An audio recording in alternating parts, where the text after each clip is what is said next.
j'espère que tu vas bien. Moi je suis hyper contente de tourner cette vidéo et de te parler d'un sujet qui me tient à cœur, à savoir l'affirmation de soi, comment arrêter d'être une carpette et comment arrêter de vouloir plaire à tout le monde tout le temps. Moi c'est Julie et si tu me découvres avec cette vidéo, sache que je fais des vidéos sur le bien-être, le développement perso, des vlogs et des réflexions sociétales.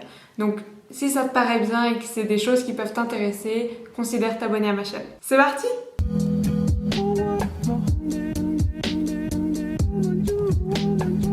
Est-ce que tu es un people pleaser?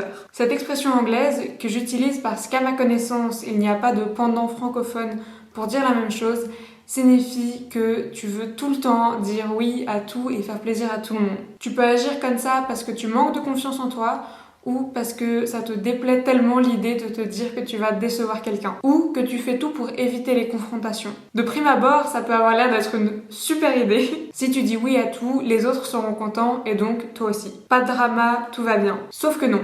Parce que tu acceptes de faire des choses ou de tolérer des choses que tu ne veux pas tolérer. Une fois que t'as dit oui, tu regrettes et tu t'énerves tout seul parce que finalement t'as pas du tout le temps de rendre ce service ou que tu n'en as pas envie. En agissant comme ça, tu décides que le bien-être et l'intérêt des autres est supérieur et plus important que le tien. Et les autres, ils vont prendre avantage de cette situation. Pas forcément consciemment, mais ils vont quand même le faire parce que tu leur as montré que quoi qu'il arrive, quoi qu'il se passe, c'est toujours toi qui seras prête à les aider. Si tu te reconnais là-dedans, ça doit être dur pour toi de t'affirmer ou d'oser dire non ou d'oser dire quand quelque chose te dérange. Et je suis là pour te dire, c'est le moment. Il est temps que tu t'affirmes et que tu défendes tes propres intérêts.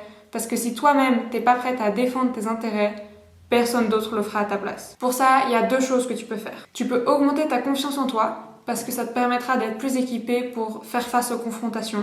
Et tu peux diminuer l'importance que tu accordes aux autres. C'est génial d'être gentil et d'être toujours prête à aider, mais il faut qu'il passe en seconde place. Il y a une citation en anglais qui dit « You can't pour from an empty cup » et ça signifie que tu ne peux pas aider les autres si toi-même tu n'as pas assez de ressources. Donc tant que tes propres besoins ne sont pas remplis, tu ne peux pas aider les autres. C'est exactement le même principe que dans les avions où on nous dit toujours de mettre notre propre masque à oxygène avant d'aider les autres à mettre le leur. Généralement, quand on a peur de dire non, on a peur de 3 conséquences possibles. Devoir décevoir la personne, rater une opportunité ou devoir faire face à une confrontation. Déjà, par rapport au fait de décevoir la personne, j'aimerais que tu réfléchisses un peu. Quel est le rapport que tu entretiens avec cette personne? Je pense que c'est la croyance la plus facile à déloger de ton esprit parce qu'en fait, tu peux tout mettre en perspective.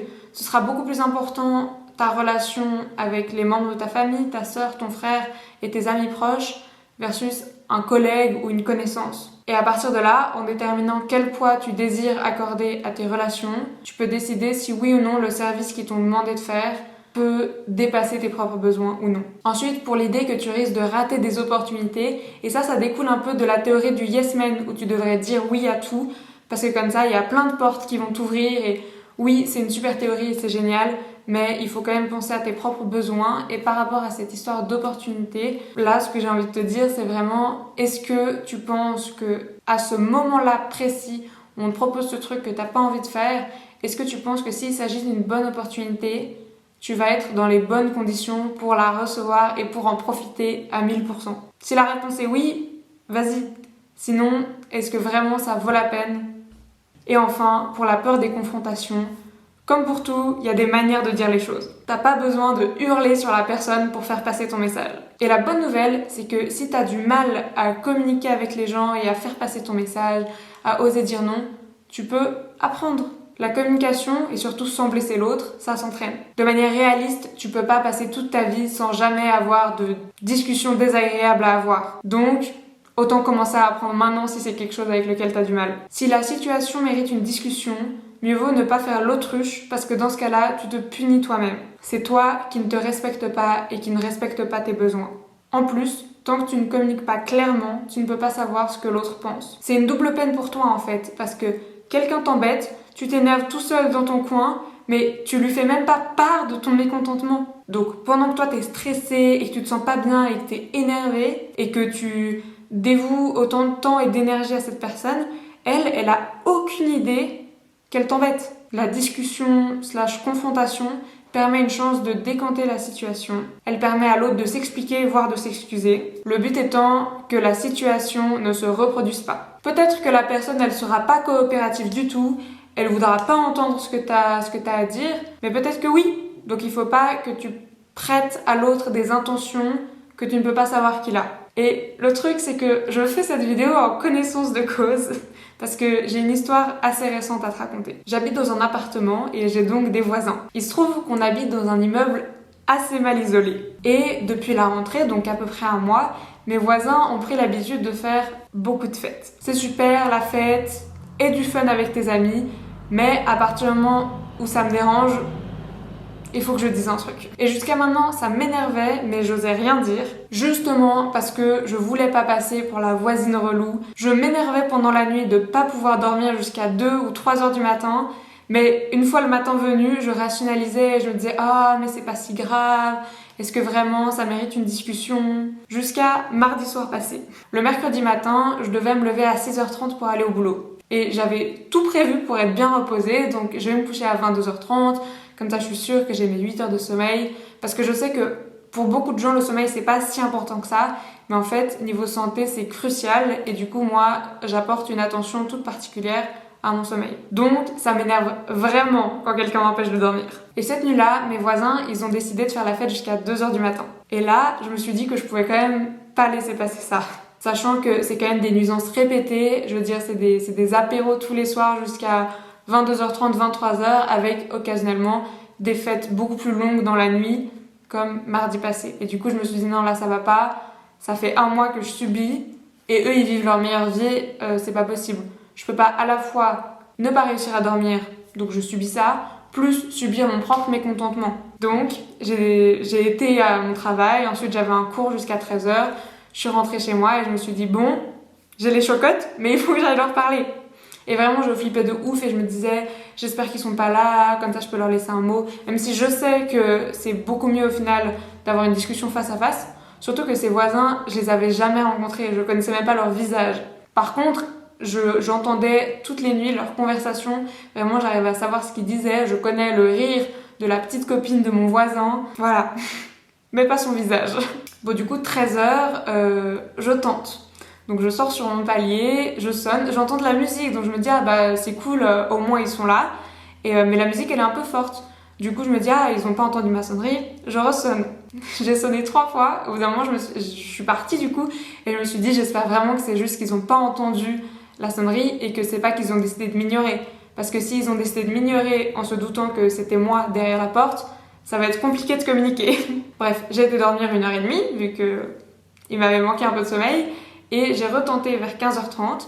Donc là, j'ai sonné. J'avais préparé dans ma tête tout ce que je voulais dire et tout ça. Et un mec m'ouvre. Déjà, je découvre mon voisin. Il a l'air sympa. Et donc, j'explique, ouais, salut, c'est la voisine. Vous faites quand même un peu beaucoup de fêtes, non? Et voilà, donc je lui dis, franchement, j'ai été super gentille. Je lui dis, ouais, bah voilà, c'est pas très cool. Moi, je me lève tôt le matin. J'ai des trucs à faire. Donc pendant la semaine, c'est pas hyper sympa.